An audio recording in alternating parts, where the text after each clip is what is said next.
Hello, my name is Reverend Dr. May Elise Cannon. Today is September 27th, 2025.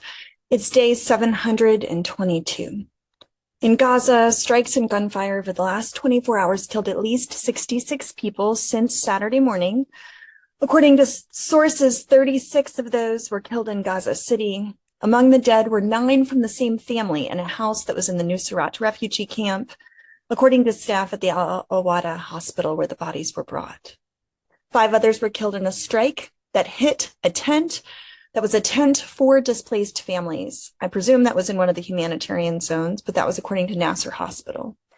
Israel's army said they're not aware of anyone being killed by gunfire on Saturday in South Gaza, but they did not comment on the airstrikes. The director of Shifa Hospital in Gaza City told the Associated Press that medical teams there were concerned that Israeli tanks were approaching the vicinity of the hospital. 159 patients are currently being treated there. The bombardment has not stopped for a single moment, said Dr. Mohammed Abu Salmiya. He added that 14 premature babies were treated in incubators at the Halu Hospital, though the head of the neonatal intensive care unit, Dr. Nassel Bulbul, has said that the facility's main gate is closed because drones are flying over the building. The strike Saturday morning demolished a house in Gaza City's Tufat neighborhood. At least 12 people were killed in that attack. More than half of them were women and children, according to the Al-Ali Hospital. 4 other people were killed in an airstrike that hit their homes in the Shati refugee camp, according to Shifa Hospital. And 6 other Palestinians were killed by gunfire while seeking aid in the south and central Gaza. That's reported by Nasser and Al-Awada hospitals. Yesterday, there were 74 Palestinians killed, 265 wounded over a 24-hour period of time. According to the statistics of that day, 17 people were killed and 89 wounded while attempting to reach humanitarian assistance. The Israeli Defense Minister Katz said today that the IDF is increasing the intensity of the airstrikes, and more than 750,000 Palestinians have evacuated Gaza City, 750,000 people moving towards South Gaza. The IDF and Shin Bet said that they killed a Hamas militant who was responsible for the death of an Israeli officer who was killed in one of the earlier hostage rescue operations. The IDF said it killed a Hamas militant who was the one that was responsible for killing the chief inspector Arnon Zamora. He was in the counterterrorism unit of the IDF. He was killed in the operation that rescued 4 hostages from the Nuseirat refugee camp in June of last year. A senior Israeli political official told foreign media in New York yesterday that Israel has information regarding the location of the hostages and regarding ceasefire negotiations. Hamas, in principle, according to some reports, has agreed to President Donald Trump's plan to end the war in Gaza. This would include the immediate release of all hostages. Haaretz reported that. But Hamas later told representative of the Palestinian factions today that it has not received the full details of the plan proposed by Donald Trump that would end the war in Gaza.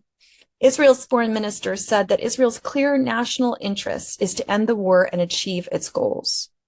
Ahead of a meeting between Prime Minister Netanyahu and U.S. President Donald Trump, who will be meeting on Monday, the Israeli Foreign Minister Gideon Sa'ar wrote on social media that he trusts the Prime Minister to represent Israel's interests appropriately in his talks with the U.S. President. After 2 years of war, Israel's clear national interest is to end the war and achieve its goals. You'll recall that since October 2023, Israel's been saying that they want to eradicate Hamas. Other officials, even the former head of the Israeli military, said that Hamas cannot be defeated. Many have said Hamas is an ideology. It is unclear if the defeat of Hamas is one of the goals that's attempting to be achieved. Egypt's foreign minister is fully committed to President Trump's vision of the war, which would release the hostages and Palestinian detainees. That was said today, ending the war, working towards the establishment of a Palestinian state, releasing Israeli hostages, releasing Palestinian prisoners held in Israel.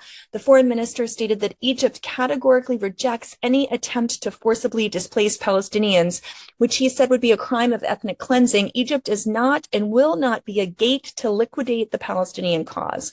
We will never, never be a partner in a new Nakba. So said Foreign Minister Abdelhadi of Egypt.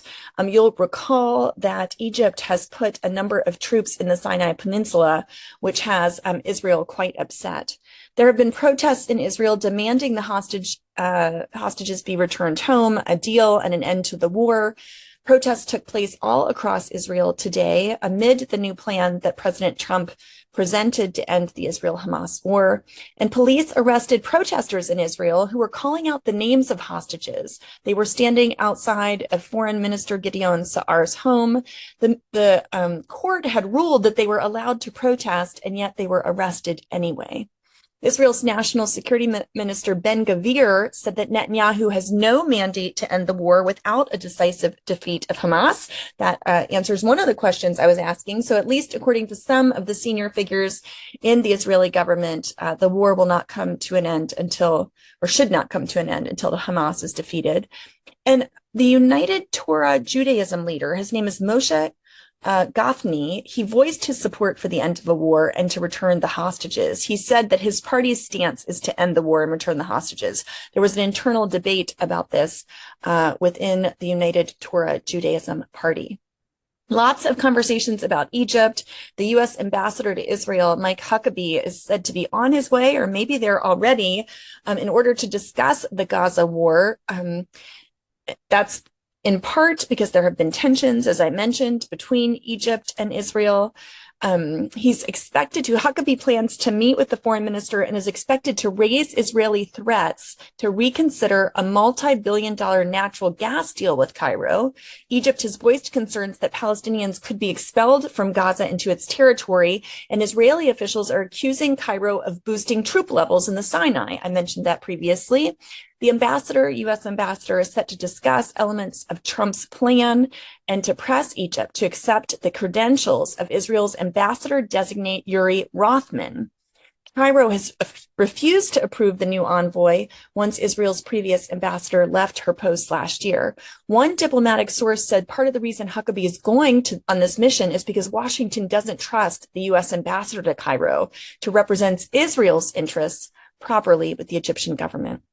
Meanwhile, a top official in the United Arab Emirates said that the West Bank annexation issue has been dropped. This was apparently following a meeting between Netanyahu and the UAE foreign minister that happened yesterday.